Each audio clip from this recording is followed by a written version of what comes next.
அண்மை செய்தியை பார்த்து வருகிறோம்.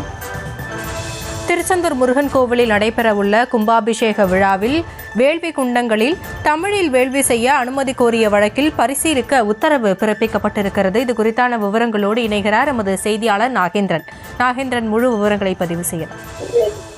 வணக்கம் ஹாசினி. கோவையைச் சேர்ந்த சுரேஷ் பாபு உயர்நீதிமன்ற மதுரை அமர்வில் மனு ஒன்றினை தாக்கல் செய்திருந்தார். அதில் திருச்செந்தூர் முருகன் கோவிலில் வருகின்ற ஜூலை 7ஆம் தேதி அன்று கும்பாபிஷேக விழா நடைபெற உள்ளது. அப்போது தமிழில் வேள்வி குண்டங்களை நடத்த அனுமதி வழங்க வேண்டும்.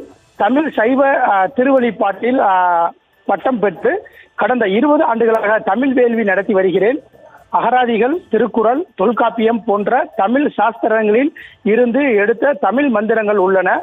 சமஸ்கிருதத்துடன் சமமாக தமிழுக்கும் முக்கியத்துவம் வழங்க வேண்டும். எனவே திருச்செந்தூர் முருகன் கோவிலில் நடைபெற உள்ள கும்பாபிஷேக விழாவில் தமிழ் வேள்வி ஆசிரியர்களுக்கு சம உரிமை வழங்க அந்த வேள்வி குண்டங்களில் தமிழில் வேள்வி செய்ய வேண்டும். விமான கலசம், கருவறை தமிழ் வேள்வி ஆசிரியர்களை அனுமதிக்க உத்தரவிட வேண்டும் என அந்த மனுவில் கூறியிருந்தார்.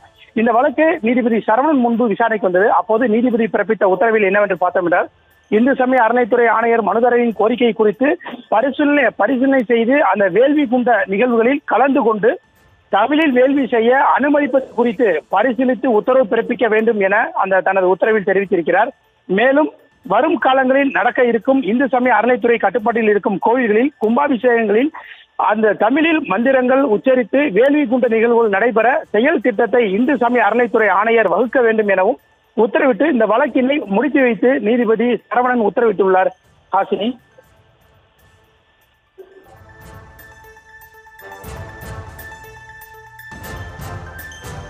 விவரங்களுக்கு நன்றி நாகேந்திரன்.